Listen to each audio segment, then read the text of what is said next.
Адукацыйная праграма «Ліцэй». Добрый день, шановные радиослухачи. Добрый день, наши поважаныя ліцэісты. Мы з вами сёння будзем разглядаць адзін з найцікавейшых рытуальна-абрадавых комплексаў, які застаўся нам у шыкоўную спадчыну ад нашых далёкіх продкаў. Это Масленица. Нягледзячы на тое, што на самай справе, так сказать, у гэтым годзе яна ўжо адсвяткавана, але мы тады займаліся іншымі справамі, разглядалі іншыя пытанні. Таму вот зараз вернемся да яе. Хаця надалей, безумоўна, будзем імкнуцца рабіць так, каб пра тое ж самае Благавешчанне, пра тое ж самае Вербніцу або Вялікдзень расказваць напярэдадні, каб людзі паслухалі і маглі нешта з пачутага ўключыць, так сказать, у якасці абрадавых дзеянняў сваё жыццё. Ну, у дадзеным выпадку так. Але першым распачаць гаворку пра Масленіцу трэба зрабіць закругленне, трэба завяршэнне, нейкае лагічнае падсумаванне таму, што мы разглядалі на працягу 3 нашых радыёсустрэч. Это закон рытуальнай перавернутасці. У нас застаўся літаральны хвосцік, і пакідаць на раздарожжа прынцыпова важную рэч, я думаю, што сэнсу няма. І так, літаральна ў 2 словах нагадаю. Мы разглядалі закон перавернутасці, в аснове якога ляжыць рух сонца па небасхіле на працягу сутак. Сонца ў зеніце, светлая частка, это знак жыцця, добра. Тое, што адбывалася ноччу, яно рухалася ў адваротным накірунку, это знак смерці, знак бяды. А цяпер давайте паглядзім. Мы з вами акуратненька у дэталях прааналізавалі асноўныя кампаненты сервіроўкі, спачатку фарміравання 2 рытуальных сталоў, памінальнага і вясельнага. Потым разглядалі сервіроўку. Але мы, можа быць, я наўмысна, так сказать, прапусціў адну важную дэталь, якая заўсёды выклікае вялікую зацікаўленасць з боку слухачоў, асабліва, так сказать, калі ты сядзіш у жывой аўдыторыі і вот ёсць дошка, дзе можна памаляваць. І так, яшчэ разочак, давайте разглядзім наступнае пытанне. Трэба сервіраваць святочны або абрадавы, скажем, стол, таму што памінальны не святочны. І адным з важных кампанентаў з'яўляецца хлеб. Да? Мы гаварылі, што дзень нараджэння, новаселле, тое ж самае вяселле, першым пакласці, так сказать, пусты посуд, мы засцелілі абрус і на сярэдзіну стола паклалі тую гару Арарат, да якой прыстаў Ноя ў каўчэг. Ну, гэта калі ў адпаведнасці з хрысціянскай традыцыяй, вот, то таким новым каўчэгам, так сказать, у нас будзе з'яўляецца непачаты бохан хлеба, які мы клалі на сярэдзіну стола. А потым паступова вакол яго фарміраваўся увесь космас будучага застолля. І вот адзін з самых важных нюансаў – это тое, як трэба нарэзаць хлеб. Здавалася б, што прасцей. І тым не менш, ёсць важныя нюансы. Вот хто слухае і працуе разам са мной, давайте паспрабуем зрабіць так. Я мастак абсалютна нікудышны, але тым не менш паспрабую намаляваць нешта такое на кшталт эліпса, што нагадвае сабой, а можна было б і прамавугольнік, тое, што нагадвае цагліну. Але все-таки наш хлеб некалі меў або авальную, або все-таки сонечна-падобную форму. І тады паглядзіце, мы сказалі, што на памінальным стале прынцып пасадкі людзей быў наступны. Захоўваўся гендерны прынцып. Девочкі налево, мальчыкі направо. Каб не падстаўляць адзін аднаго, каму першым, сімвалічна паміраць мужу ці жонцы, яны павінны былі сесці за памінальны стол носікам к носіку насупраць адзін аднаго. Тады глядзіце, што просіцца з боханом хлеба, да? Просіцца ўзяць і разрэзаць яго напапалам, і адну частку наразаць для тых, хто будзе сядзець злева жанчынам, другую справа мужчынам. Але перш чым гэта зрабіць, давайте нагадаем форму памінальнага стола. Итак, вот яшчэ разочак. Вот ён, да? Стол. З аднаго боку селі мужчыны, насупраць селі жанчыны. Вот тут на пачатку стола, што бліжэй да чырвонага кута, мы можам пасадзіць, гаварылі, пеўчых, а прынцыпова не садзілі нікога, стаяла месца для памёршага, рытуальнае вольнае месца. Напрыканцы стола таксама нікога не садзілі. Ну, атрымліваецца, калі тут мужчына, жанчына, то сюды трэба садзіць, ну, даруйце за такую пікантнасць, таго, хто, як бы, андрагена, таго, хто абодва, так сказать, полу сцягвае ў сябе. Ну, такога ў нашым жыцці, ну, давайте скажем так, не бывает. И поэтому поминальный стол – открытая структура, торцы, у торцах якога никто не садится. А теперь давайте поспробуем перенести эту форму на наш с вами бохан хлеба. Итак, глядите. Горбушки хлеба образали, потому что яны не делятся напополам, и их отдавали птушкам, так? А потым астатнюю частку хлеба адразу ж разразалі напополам уздоўж, і потым уже дзялілі, так сказать, гэта адпаведна на кавалачкі. А цяпер давайте зойдзем з другого боку. У нас яшчэ адзін бохан хлеба, і у нас яшчэ адзін стол рытуальны. Это вяселле. А цяпер паглядзіце. У ЗАГС або у храм ехали поособку два человеки. Памятаете, двумя боханами хлеба бацькі проводили их с дому. А там их поставили на один рушник, яны сели у одну машину, их сустрели одним хлебом с солью, одним караваем, тому першы хлеб, першую буханочку хлеба, калі пачыналі, таксама гарбушки абразали и клали на стол перад маладымі. Успамінайце, калі ласка, вельмі прыгожыя словы, якія да сённяшняга часу захавалі сваю актуальнасць. Дорым маладым, ну, маладым не гаварылі, дорым хлеба акрайчык, каб першым быў сын Мікалайчык. Бачите, як шыкоўна гучыць. Вот, поэтому напоминальный стол еще раз. Горбушки хлеба не подают. Открытая структура, так сказать, або той калідор, по яким душа пойдзе с этого свету у той. На вяселле ж наадварот, акрайчык хлеба клали на стол перед маладымі, ну а затым паўтаралася тая ж самая працэдура напополам, напополам, напополам. Все.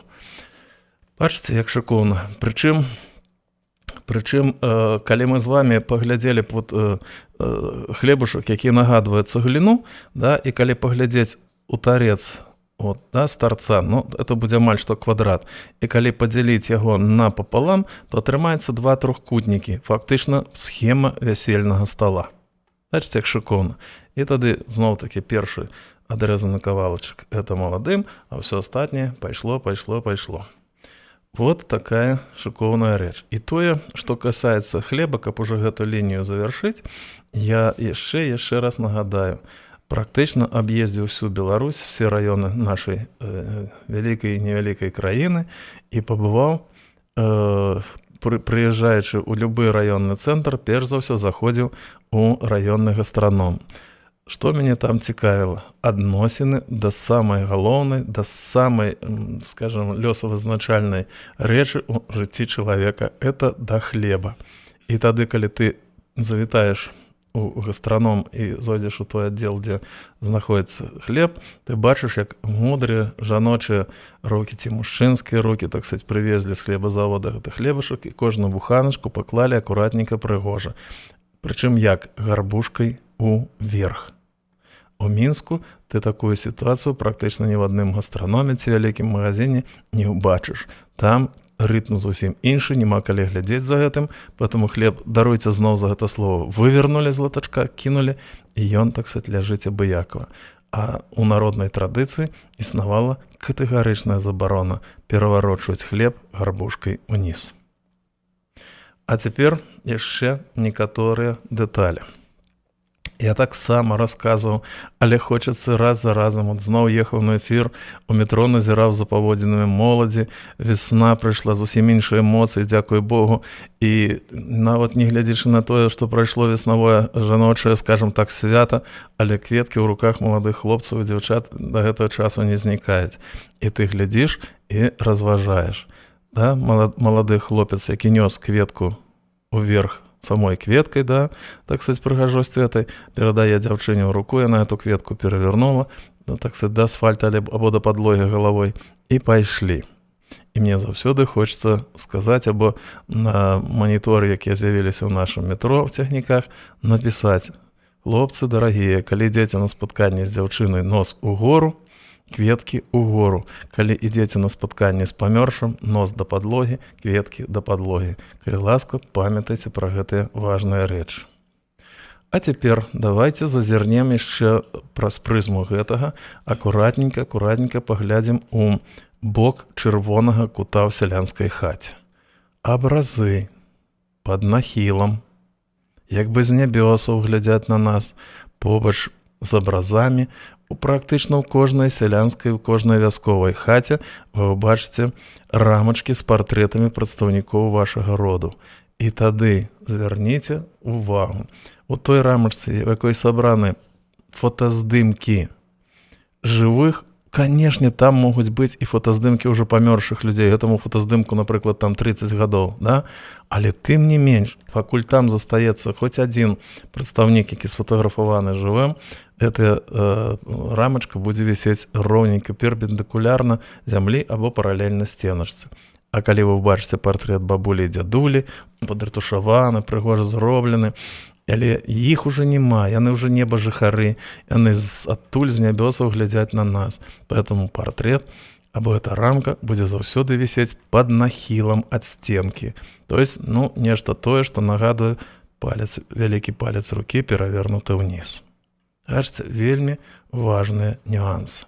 Калі мы з вами возьмем і паспрабуем аналізаваць эту традыцыю далей і пераносіць у дзень сённяшні, то мы наткнемся на вялікую колькасць непаразуменняў. І перш за ўсё, я як чалавек, як спецыяліст, які ўжо шмат гадоў гэтым займаецца, я пакуль што, шчыра прызнаюся, не ведаю выйсця з гэтай сітуацыі. Што я маю на ўвазе? Рамкі з партрэтамі жывых строга вертыкальна, рамкі памёршых пад нахілам. А цяпер давайте перенесемся у дзень радаўніцы і перенесемся на могілкі. Да? 2, 3, 4 дзесяцігоддзі таму у нас з'явілася традыцыя на помніках выгравіраваць партрэт памёршага чалавека.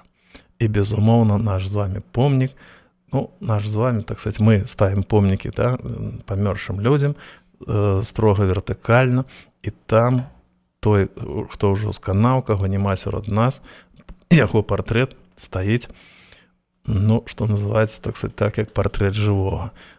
Што гэта выклікае за сабой? Это асобнае разважанне, але паверце, што за гэтым стаіць вельмі складаны пласт разважанняў аб той энергетыцы, аб тым, што адбываецца на радаўніцу. Я не хачу зараз закранаць эту тэму шырока, але толькі забягаючы наперад. Мы прыходзім на радаўніцу, на могілкі, да магіл сваіх продкаў толькі з адным, потому што ў гэты дзень наш род займаецца канцэнтрацыяй вельмі незвычайнай жыццядайнай энергіі. Яна канцэнтруецца ў гэтым месцы на пачатку земляробчага цыкла, і кожны атрымлівае свае пэўнае падсілкаванне. Згадайце, тое ж самае адбудзецца толькі ўжо дома ў межах вашай хаты на восеньскія дзяды.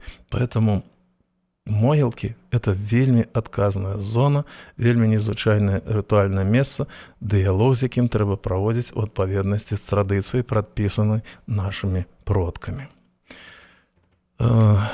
У побыце мы вельмі часта сутыкаемся з законам рытуальнай перавернутасці. Паглядзіце, можна... Тут ёсць два планы. З аднаго боку ў народзе казалі, калі ідзеш у людзі, то есть там, дзе вяселле, да, там, дзе будзе багата людзей, і прыгожы чалавек, так сказать, і урачлівы чалавек баіцца чужога вока, і тады яму раілі: возьми там якую-нибудь маечку, так сказать, да, і левым бокам апрані на сябе, і тады, так сказать, ні адно кепскае вока да цябе не прыстане. Але калі ты пачнеш абараняцца такім чынам пастаянна, то гэтым самым ты адвернеш ад сябе людзей. Поэтому, бачыце, ва ўсім ёсць тая залатая сярэдзінка, якой пажадана прытрымлівацца.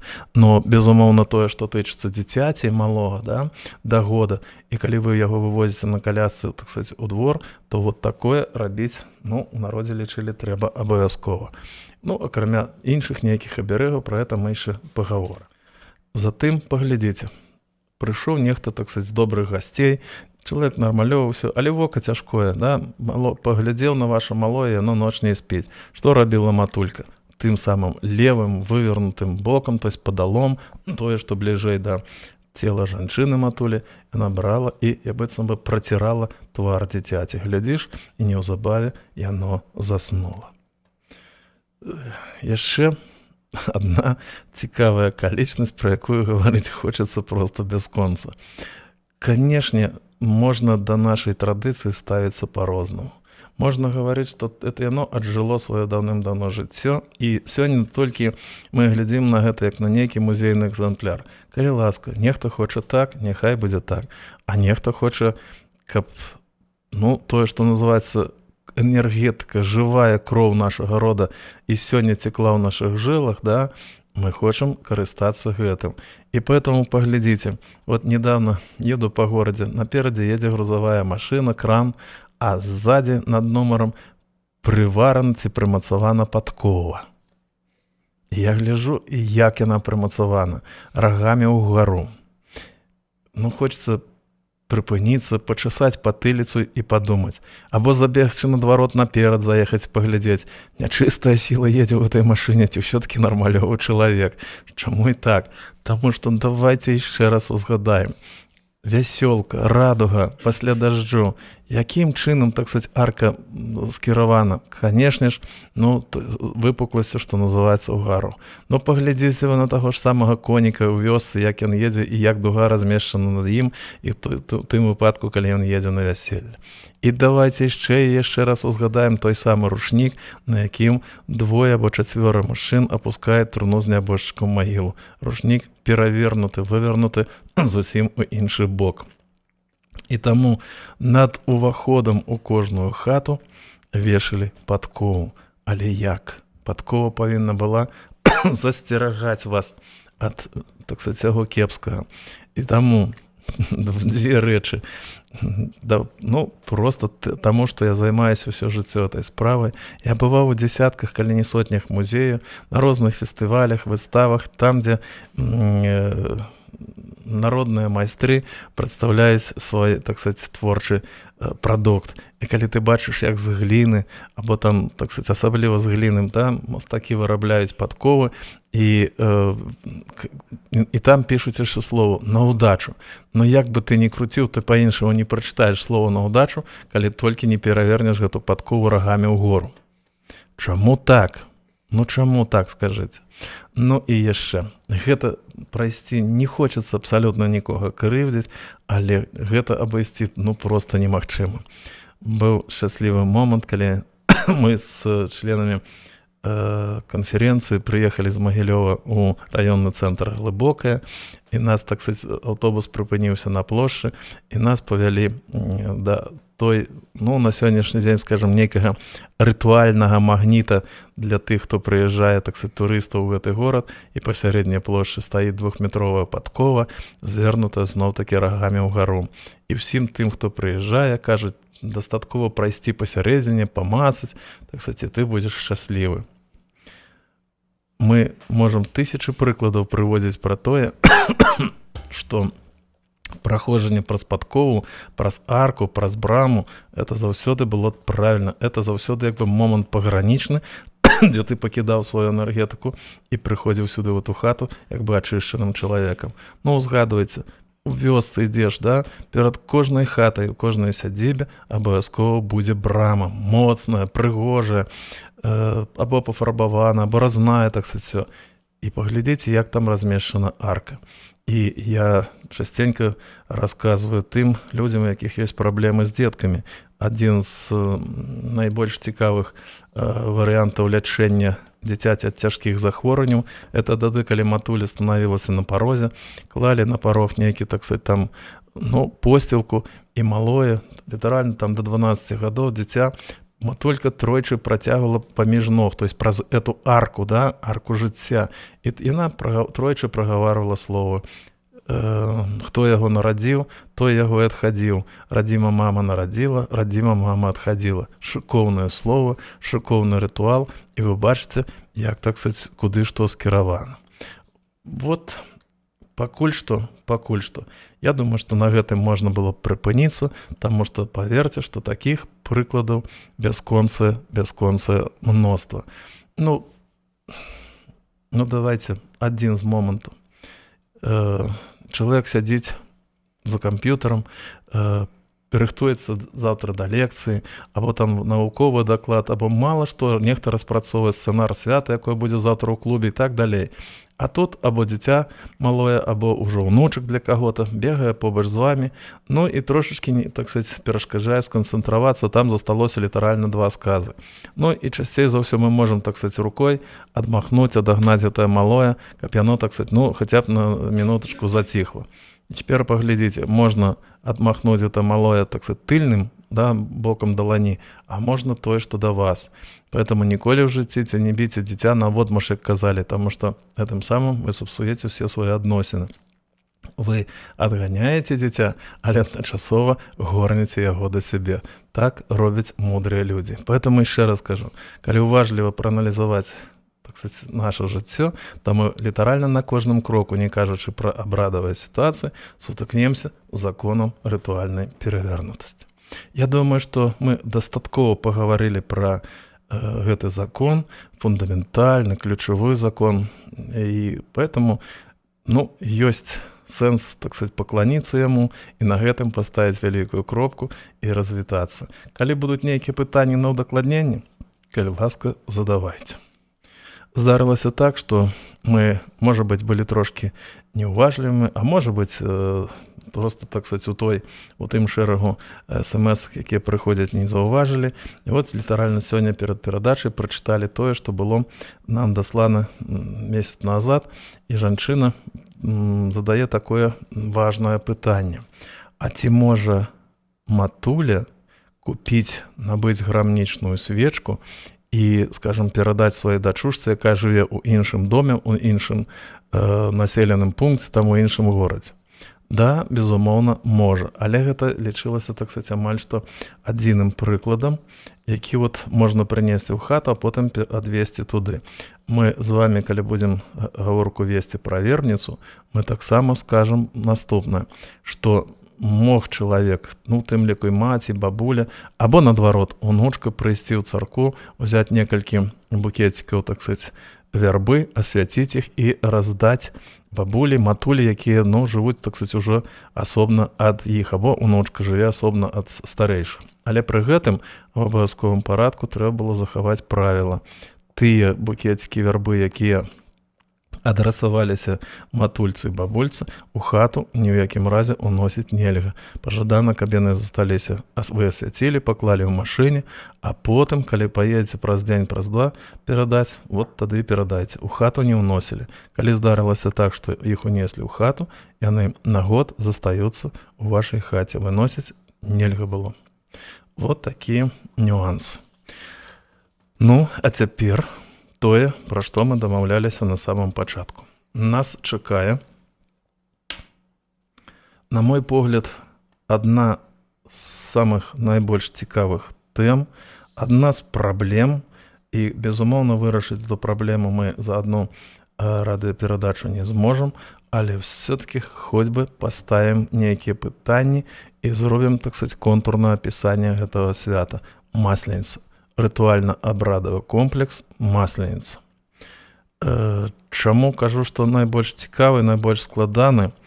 Таму што, здавалася б, з аднаго боку, калі мы гаварылі пра каляды, яны доўжацца цэлых 2 тыдні, і там ёсць 3 складовыя. Першая куця, другая, трэця, кожна па-свойму, так сказать, багатая на розныя рытуальныя дзеянні, на нейкія рэгламентацыі, на прававыя нормы і так далей. І тым не менш, на мой погляд, найбольш складаным і найбольш цікавым для разгляду практычна з усіх астатніх комплексаў з'яўляецца менавіта Масленіца. Чаму так? потому што здарылася, што практычна кожны масленіца доўжылася. Раней нават былі сведчанні, што яна таксама доўжылася 2 тыдні, но да сённяшняга часу дайшло тое і ў канцы 19-го, на пачатку 20-го стагоддзя найбольш актыўны гэта тыдзень. Но незвычайнасць самой масленіцы ў тым, што практычна кожны дзень тыдня быў распісаны, быў акцэнтаваны той ці іншы, так сказать, падзеі, уключаліся ты і ці іншыя персанажы дзеяння, і практычна, ну, што называецца, не паўтаралася, а мела сваю спецыфіку. А яшчэ, так сказать, важна тое, што і апошні дзень перад масленіцай і першы дзень паста, то есть першы дзень пасля масленіцы, яны таксама быццам бы ўключаліся ў гэты рытуальна-абрадавы комплекс і прыгожа распачыналі і прыгожа замыкалі яго. Поэтому давайте коротенько, пакуль што, так сказать, толькі тэзісна. Распачыналі масленіцу і з'яўляліся найважнейшым складовым комплексам або складовай часткай масленічнага комплекса это субота напярэдадні самой масленічнага тыдня. І субота гэта называлася масленічныя дзяды. Вы бачыце, куды б мы з вами не пайшлі, каляды, сёмуха, тройца, масленіца, все тое, што звязана з вялікімі рытуальна-абрадавымі комплексамі, яму абавязкова папярэднічала даніна, наша павага, наш дыялог з продкамі. Таму першым распачынаць вот гэты вот карнавалізаваны, моцны, прыгожы комплекс трэба было аддаць даніну сваім продкам. Стол накрывалі багаты, потому што это быў апошні дзень мясаеда, і першы дзень масленіцы і ўвогуле вся масленіца это нешта, ну, калі так паглядзець збоку, не зусім зразумелае. Такое было ўражанне, што пост вот пачнецца, і трэба было вот этой апошні ўсплеск, што называецца, не хочется говорить слово абжорство, объедание, но гэта быў, конечно, такое свято, это было свято живота, что называется, да? Чаму так? І от тут паўстае надзвычай цікавае пытанне. Людзі, якія слухаюць нас, могуць на пачатку паціснуць плечыма і сказаць нешта не зусім зразумелае. Але на самай справе ўсё-таки відаць так. Сённяшнія мы прызвычаеныя да таго, што ў нас Новы год распачынаецца ў ноч з 31 на 1 студзеня.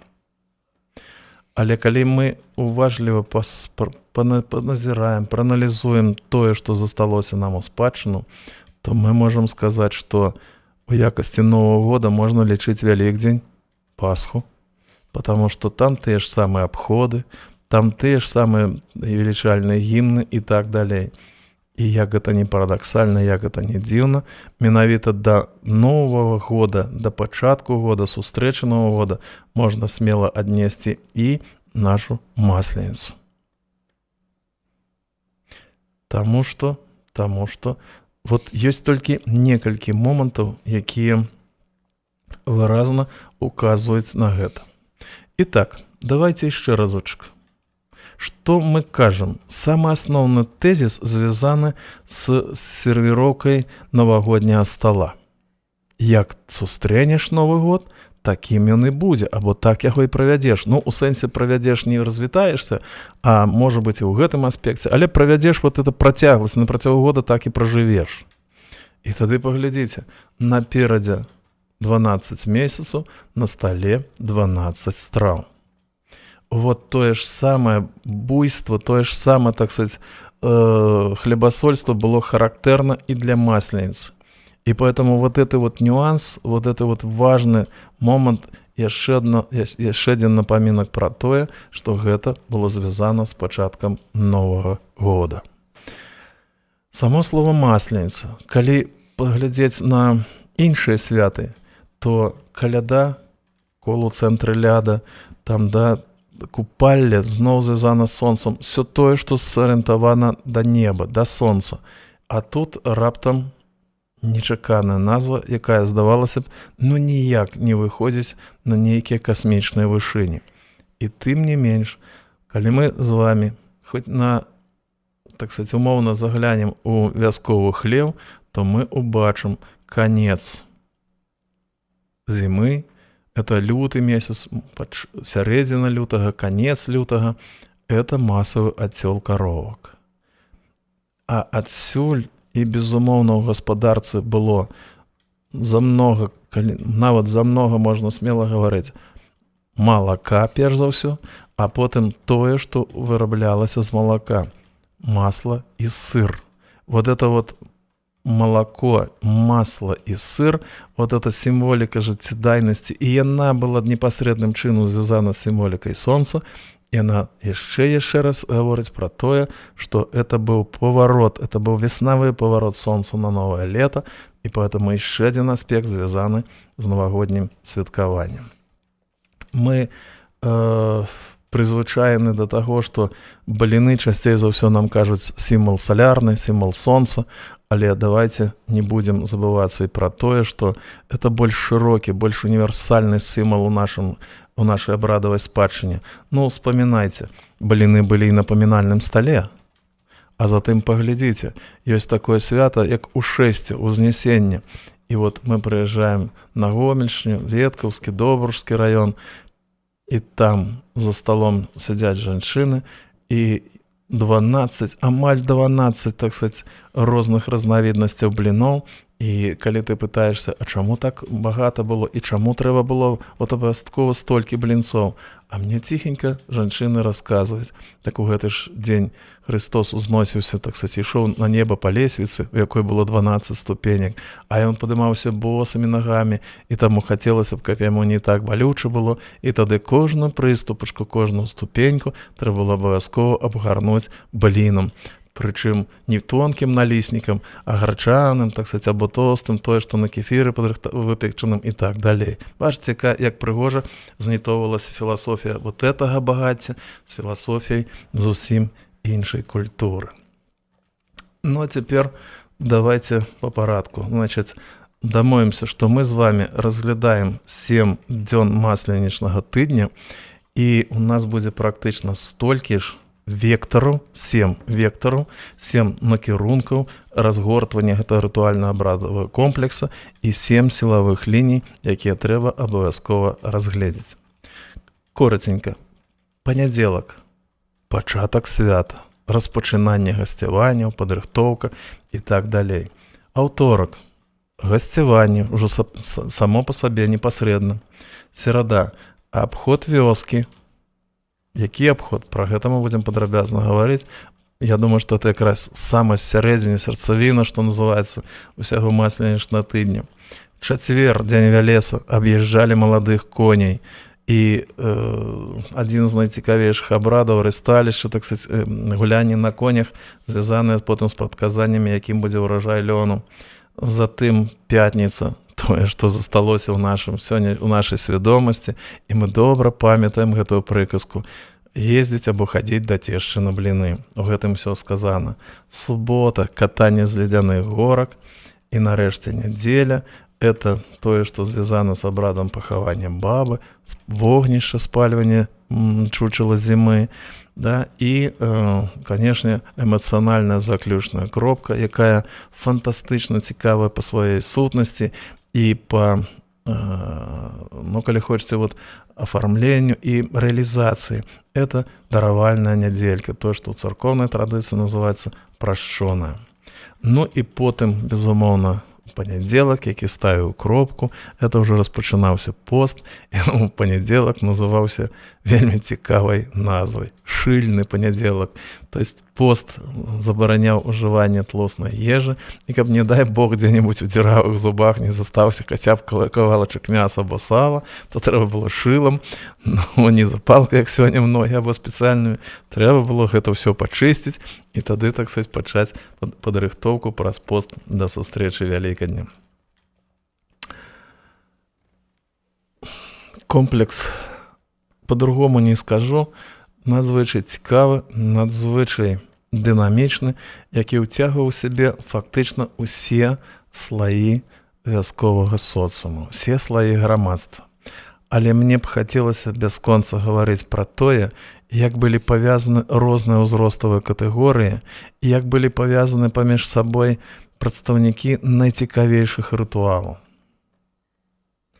Ну, давайте будзем спрабаваць выцягваць всякія такія вектары. Мне б вельмі хацелася распачаць з наступнага.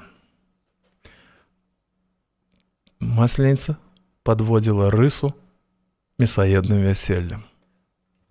Вот тут і будзе ключ всяго разумення таго, што адбывалася на масленічным тыдні. Итак, хацелася паявіць сабой, нейкую вялікую, невялікую вёску або адну вясковую вуліцу ў вялікай вёсачцы і паназіраць, што там будзе адбывацца.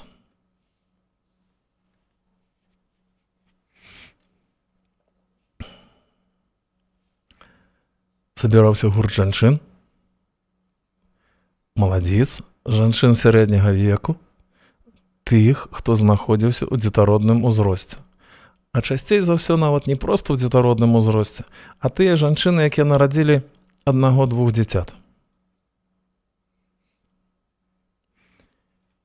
І яны маглі перапранацца, маглі ператварыцца ў цыганоў, так сказать, там фарбавалі вугалькамі сабе брыво, скажем, буракамі шчокі, так як сённяшнія модніцы, так сказать, калі напэцкаюць там на сябе нешта, то можна і не пазнаць, так сказать, з першай секунды. І вот гэты вот гурт жанчын рабіў абход вёскі.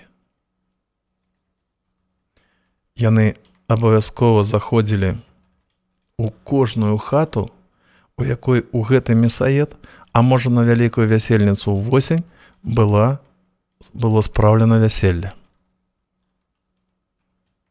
І так глядзіце, тыя, хто ўжо нарадзіў, і як бы патэнцыял дзетанараджэння, здольнасць дзетанараджэння, здольнасць падтрымаць і прадоўжыць свой род, павінна была нейкім самым незвычайным чынам перадаць тым, хто павінен быў або падхопліваў гэту эстафету. І тады яны заходзілі ў кожную хату, і гэты рытуал у этой хаце нагадваў нешта тое, што было з калядоўшчыкамі. Памятаеце, калі заходзілі калядоўшчыкі з казой, і разыграўся цэлы карнавал. Каза падала, замірала, таму што гэта быў сімвал паміраючае сонца. Затым трэба было пачаставаць, канешне, казу, і яна нараджалася, як перанараджалася тое ж самае сонца. От практычна гэты ж самы рытуал адбываўся ў кожнай хаціне. Жанчыны дзетароднага ўзросту, гурт, заходзіў у хату і віншаваў, яшчэ раз віншаваў маладых людзей, перш за ўсё, канешне, маладзіцу, жанчыну, а может быть еще, так сказать, давайте скажем все-таки невестку, это слово, потому что пакуль не нарадзіла, мы не можем сказать, так сказать, жанчына, дзяўчына, выкарыстаем другую катэгорыю. Віншавалі невестку з тым, што яна выйшла замуж. І тады паглядзіце сімвалічна. Мелася на ўвазе, што ў маладых была першая шлюбная ноч, і яны трохі, так сказать, сапсавалі прыгожы выгляд ложка, і тады гэтыя жанчыны заходзілі ў кожную хату. Зразумела, што там все было прыбрана, все акуратна, а тым не менш, яны павінны былі пратрэсці, так і называлася трэсці падушкі, абрад, это все падбіць, узбіць. Но мы з вами ведаем, што гэта было абсалютна невыпадкова. Падушкі менавіта аказваліся ў цэнтры ўвагі. Чаму? Да па той простай прычыне, што ўспамінайце, на другі дзень вяселля, пасля першай шлюбнай ночы, невесту садзілі на падушку.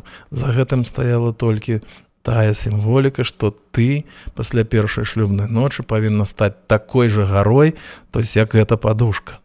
Намёк, так сказать, эратычны, сексуальны намёк на будучае нараджэнне дзіцяці быў абсалютна зразумелым.